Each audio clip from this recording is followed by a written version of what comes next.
Mesdames et messieurs, bonjour et bienvenue. Vous êtes bel et bien sur notre chaîne YouTube et vous avez raison d'y être. Alors, avant de commencer, abonnez-vous à la chaîne et activez aussi la cloche de notification pour ne plus rien manquer. Partagez également la vidéo avec vos proches si vous la trouvez intéressante. On commence. La maman et la sœur jumelle d'Ozinachi ont donné un accès exclusif à BBC News, ainsi que le frère de Peter, le beau-frère d'Ozinachi et son pasteur. Maman Madu, la mère d'Ozinachi, dit qu'après le mariage de sa fille à Peter, elle ne la reverra que 8 ans après. Peter la faisait souffrir et empêchait non seulement les visites, mais en plus, battait sur elle.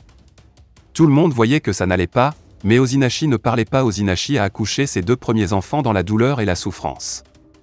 Lorsqu'Ozinachi a accouché son 3e enfant, elle a appelé sa mère, pour aller la voir en disant que personne ne s'occupe d'elle.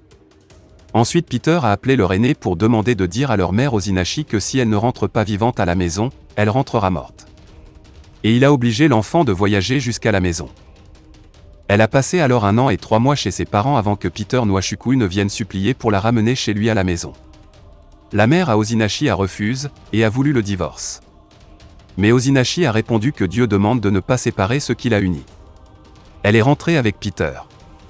Mais dès son arrivée à la maison, son mari a recommencé à la maltraiter.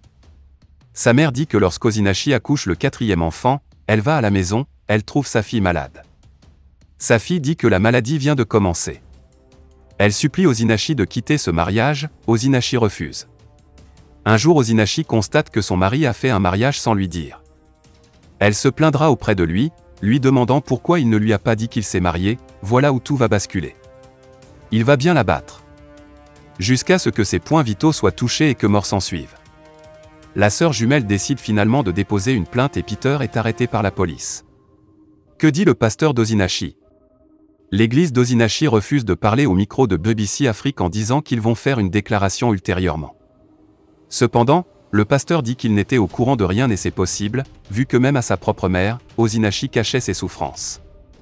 Le pasteur dit que c'est même lui qui va conseiller Ozinachi il y a 2 mois d'aller voir un médecin. Car il constatait que ça n'allait, mais elle dit que ça va aller. Elle pouvait bien profiter et parler à son pasteur, lui dire qu'elle n'allait pas bien à cause des violences conjugales. Le pasteur, au courant de ces violences, va alors blâmer sa sœur jumelle, qui va dire qu'Ozinachi lui avait demandé de ne rien dire à personne. Le dernier scoop, c'est quand le producteur vient confirmer une scène vécue dans son studio avant la mort d'Ozinachi.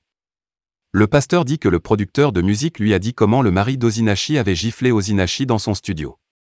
Le producteur dit qu'en intervenant, Ozinachi l'a supplié de laisser son mari tranquille. Et la famille de ce fameux mari?